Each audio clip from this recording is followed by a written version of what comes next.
A seemingly unsolvable crime, unimaginable heartbreak, that whole family gone. Today, police say they have the teenagers who did it. Veterans do not get special priority for the vaccine, and those who rely on the VA for health care, they're actually worse off than most Coloradans. An idea to protect public health workers who've become political targets. And we remember a simpler time, 1 year ago, when Colorado's biggest story was a rock legend. Next. Take every cliche from stories about crimes, and it applied. It applied without exaggeration to the deaths of the Joel family in an intentionally set fire in Denver last year. Shocking, senseless, unsettling. Investigators seem to have very little evidence. And then today, arrests. 3 teenagers, 2 of them 16 years old, 1 15. Police are saying virtually nothing about the suspects because of their age, nothing about any kind of a motive. We don't know if they're going to be charged with adult crimes. We're talking about first-degree murder here. Investigators say that the fire was set early in the morning hours of August 5th at a home on North Truckee Street in Green Valley Ranch. The family that had come here from Senegal was all killed. 29-year-old Jabril Joel and 23-year-old Aja Joel, their 2-year-old daughter, Kajia, Jabril's 25-year-old sister Hassan, and her baby daughter as well. Their killings brought Senegalese government officials to Colorado, who echoed the calls from the wider immigrant community and our state as a whole, asking for answers and for justice. It's been a rough year, not just for us, but for all of us because of the pandemic. But on top of that, having to deal with the loss of beautiful people like this. We are grateful, but we're still in pain. Arrest has been made, but we know it's not going to bring these beautiful people back. So our message is, let's embrace one another. Let's love each other. Let's not let horrific crime like this define who we are as a nation and who we could be as a state. The fear was that the Joel family was targeted and killed because someone perceived them as different. Investigators were clear today that that deadly arson was not a bias-motivated crime. The reason so many Coloradans were heartsick over that fire that killed the Joel family is because of everything that we had in common.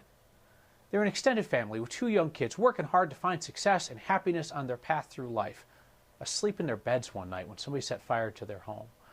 Their path in life had brought them to America from Senegal, so the grief radiated especially through the immigrant community, and folks wanted answers and reassurances that Denver is a safe place for them to live.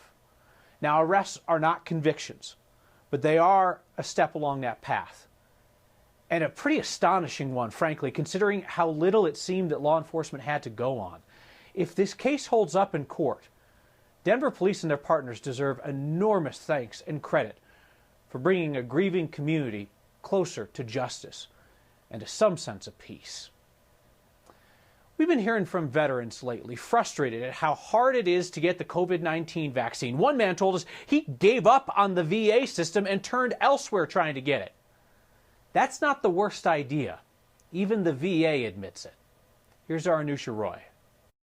I signed up and started waiting. 74-year-old Tor Aronson said he uses the VA for health care. I served in the U.S. Army. I was drafted in Vietnam, so I'm a combat veteran. He kept waiting to figure out when he might get the vaccine. The longer we wait, the more at risk we're at to get the virus.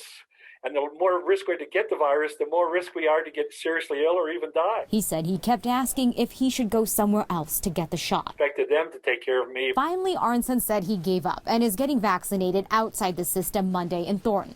He got in because he's eligible through the state plan to prioritize those 70 and older. I should have done this weeks ago. Here's the thing. The VA is following CDC guidelines, which is a different tier than the state. So right now, the VA Eastern Colorado healthcare system is focusing on their Group 1B, which is mostly comprised of people 75 and older, not 70 and older like in the state plan. I understand that it's frustrating for some people, but, It's all supply and demand. Jesse Eastburn, the quartermaster for VFW Post 1, is passing along a similar message as the VA, telling veterans to get vaccinated where they can the fastest. That could mean outside the VA, like through other hospital systems and providers. Lower income veterans, sometimes the VA is their only option. If not, there is Medicaid and Medicare that they can access. As for the supply at the VA hospital, it's coming straight from the feds and is separate from the state allocation. The VA Eastern Colorado healthcare system is getting an average of 1,000 doses a week. As of yesterday, they vaccinated just under 1,500 veterans out of the 11,000 eligible veterans in Group 1B. Another 1,000 people are scheduled through this week. So Arneson said that he was getting frustrated because he was just looking for some kind of even rough timeline of when the VA may be able to expand who they were giving the vaccine to. The VA said it's all going to depend on supply, and that when they can expand, they're going to start reaching out to eligible veterans directly and then doing town halls and email campaigns to get everybody looped in. Now, as for the state plan, veterans are falling into phases. It's going to be based off eligibility, some of those criteria that includes age, it includes occupation and health conditions. Kyle. It sounds smart, Anusha, for veterans to kind of work the dual path, both the VA and other healthcare systems. I mean, VA must have some kind of a clinic system set up. Yeah, they definitely do. And so they gave me an update. One of the big ones, the Rocky Mountain Regional VA Medical Center, they're basically booked up through all of February. But as soon as this Saturday at the VA clinic in Pueblo, they still have slots open. They were saying that eligible veterans can call the call center, try to get a schedule. That's one of the places that they still have some openings within a couple of days. Anusha, thank you very much. 6.8% of Colorado's population has received their first dose of the COVID vaccine right now. So that's 626 people. Almost 100,000 of our neighbors have received both doses. I want to mention here again, if you have received your first dose of vaccine and you've been told that you might not be able to get your second dose scheduled, that they might not be able to give it to you on time, we would really like to hear about that. We're trying to figure out if Colorado's strategy to move a bunch of the second shots out of reserve and into the first wave of shots is working. You hear anecdotal things, but we want to be able to confirm this with folks. So next@9news.com is the email. If you want to reach out, you can always get our attention on Twitter with the hashtag #HeyNext. There are 622 people currently hospitalized in our state with COVID. That is down a dozen from where we were yesterday after we saw this strange one-day jump. This time last week, hospitals were treating 744 patients. Well, this is a diaper. I'm sure that some of you will write in tonight to say that this is not the only thing that's full of you-know-what on this program. But I counted how many of these my daughter goes through in a day, about a half dozen. Diapers are expensive, which is why there are families in our community who ration them, maybe one in the morning, one at night. Now, that can lead to all kinds of medical issues for babies, and then heartbreak for mom and dad, crying, uncomfortable kids day and night, stressed parents. You can quickly see how this snowballs in a really bad direction for families. We can help. Our Word of Thanks microgiving campaign this week supports WeCycle. It's a nonprofit providing diapers and other baby essentials to low-income families in the metro area. They have been at this work for years, but they told me that their focus during the pandemic has been getting those baby items right into the food banks so that families in need can get those essentials in one stop. WeCycle provided 1.1 million diapers and 2 million wipes to families in our community last year. They're ready to scale up this work. The folks at WeCycle, they were well aware of your generosity when I called them on the suggestion of a couple of Next viewers. They have watched, they know how much you raise for each week's featured nonprofit. When I asked WeCycle how they could immediately put donations to work to help low-income families, they said it's really simple. Instead of being able to hand families one package of diapers per visit, they'd hand them two. So let's do this. The text the word thanks to 303-871-1491. I'll send you that link to donate. I will never, ever ask you to give to something that I don't as well, so I'll match the first 50 donations of $5. No family in Colorado should be forced to ration diapers or to use plastic grocery bags and toilet paper or anything else. We can make an immediate impact for those families because we know what happens when we work together on something. The thing that distinguishes public health officials is that this is keeping them from doing a job that the community needs. Public servants in public health are now political targets. Some state legislators want to give them new protections. Next.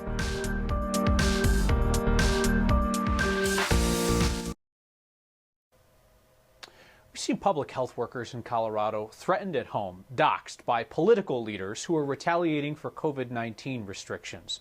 Now, you pull that with a law enforcement officer or a domestic violence victim in this state, and it's an actual crime. Now there's an effort to extend some of that legal protection to the people who are at work protecting us from the pandemic. Here's politics guy Marshall Zellinger. Keyboard warriors beware. Sharing the home addresses of public health employees isn't cool and may soon be criminal. People don't share addresses just out of curiosity to see where a public health official lives or what their house looks like. They do it with an implied threat of let's go there, let's picket, let's disrupt their daily life, let's intimidate them and their family. Democratic State Representative Yadira Caraveo wants to tweak an existing law to add protections for employees of public health departments. Right now, it's a crime to share personal information of certain people if it poses an imminent and serious threat. Those people include law enforcement, health and human services employees, and domestic violence victims. At the end of 2020, there were nearly 4,100 of them in the state's Address Confidentiality program. Caraveo wants to allow public health agency workers to join if they want. If somebody doxes them, makes their information public despite their attempts to protect it, that will be a misdemeanor. And so there will be consequences for doing that. Normally, simply posting somebody's information probably doesn't rise to the level of a crime, especially with First Amendment protections. On the other hand, it depends a lot on context. Take, for example, when the head of the Parker Republicans posted at the end of December the home addresses of public health workers, and also this warning: you are on the radar at your homes and elsewhere. Patriots are going to show you the errors of your ways. When people start talking about taking violent action and then somebody posts an address, that would clearly fit under this. Can we all just agree to make doxing mean what it used to mean when you're just talking about your pet dachshund at home? I asked why not allow anyone to make their information confidential, Kyle. I heard from the Democratic voter yesterday who said that they switched to unaffiliated out of concern of extremists finding out they're Democrat and find their address. Caraveo told me that what distinguishes the public health department workers right now, different than anybody else, is that they're doing the work of a community that's immediate, that has an immediate threat if they're disrupted at home because of doxing. I will say this, Marshall, as somebody who has been doxxed by some of the nutbags out there, I never thought that I would laugh out loud in a doxing story. And then you picked Kosher up. Is he still within your reach? Can you bring him back? People love him, or has he scampered He's still away? there. I'm just. This is the world's oldest dog. No, it's a long way down. I He's have to just leave the sweetest. shot to put him down. Those tiny little legs. I love that we finished with something that's just pure joy and not the terribleness that is threatening public health workers at home because you're mad about COVID restrictions. Thank you, Marshall. Denver's top prosecutors, part of a push to make it harder for the federal government to carry out executions, got us wondering whatever happened to Colorado's capital punishment system inside our prisons since we abolished it last year. And what did we used to talk about before COVID? Well, a year ago we were talking about Biggie Smalls. Not rap, rock. That's next.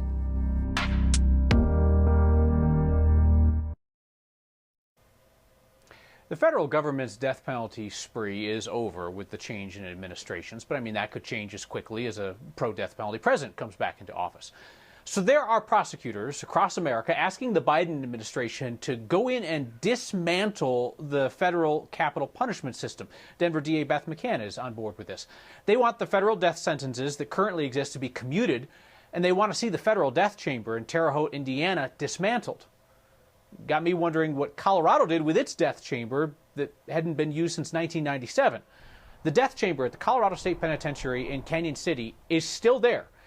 Colorado abolished the death penalty last year, but the Department of Corrections has had its hands full with the pandemic, so they told us they have not yet decided what to do with the death chamber.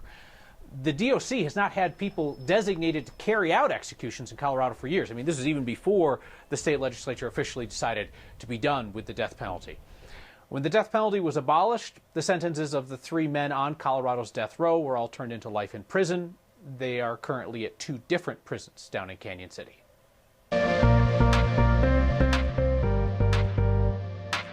So nice to see the sun today, but we're on our way to another cold night tonight with clearing skies. Only 31 at DIA, but we did see 40s west of town and south of town, and we'll go warmer tomorrow as southwest winds increase ahead of a California storm that may actually bring more snow to the mountains by the weekend.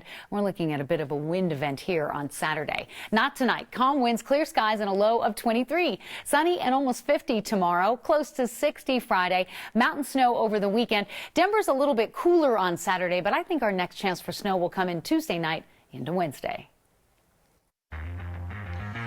With the pandemic dominating the conversation for the last 11 months, we occasionally like to ask, what did we used to talk about? It's the old music. Listen to that banger, huh? This day last year was one of our favorites because it was the day of the large boulder the size of the small boulder, which led us to a discussion of medium.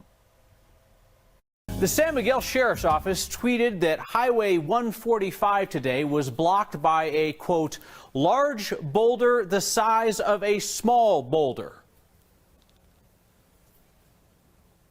But for real, though, you notice nobody says medium anymore. I mean, that was obviously a medium-sized boulder, but emergency responders, they don't use the word medium. I mean, you'll hear them talk about like a large fire or a small avalanche. Medium, nothing, though. They're never like, oh, there's a medium amount of flooding, avoid that area. And on the news, do we say medium? We never talk about medium. We talk about like big problems and small issues. Nothing's ever medium. I mean, have you ever heard me say, oh, you know, that senator, he's in a medium amount of political trouble? People watch that show, apparently. Our lives were pretty boring back then. Good boring. The woman behind that viral tweet, San Miguel County Sheriff spokeswoman Susan Lilly, told us at the time that she was trying to type large boulder the size of a small car. She did admit, though, even she does not like to use the word medium. And she eventually started referring to the boulder as Biggie Smalls. What we used to talk about a year ago today in simpler times. Hey, you know, 2020 wasn't all bad. You raised more than $2 million to help small nonprofits in Colorado make a greater impact. Something tells me you are really getting into the family-style giving campaign tonight because you have crashed their fundraising website.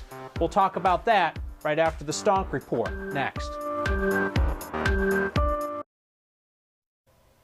So I understand that holding a diaper up on television is an invitation for trolls to just screen grab the image for the internet, but I'll do it again for you because this is a good cause. Your Word of Thanks microgiving campaign this week is helping the nonprofit WeCycle get diapers and wipes and other baby essentials to families in the metro area who are in need. They tell us that the problem at this point is that folks who can't afford diapers are sometimes rationing them. They're using plastic trash bags with toilet paper. They're trying to wash single-use diapers, which are easy to get. All the things that families do when they can't afford what their babies need. And we talked about how that can create a cascade of health problems. A baby has trouble, then the baby's cranky, and the parents get angry. Just bad news all around, all right? If you want to get in and help this great nonprofit in our community, the number is always 303-871-1491. We'll send you the link for this week's group project to do some good in our community. They can turn these donations around really quickly for help for these families. They get the diapers into the food banks, and out they go. Your generous support totally crashed their website tonight. I believe that it is still crashed. Please hold on to the link. Please keep trying. We've crashed a couple of these over time. They always rebound, and it just means that people are being crazy generous tonight and cannot thank you enough. I'll see you next time.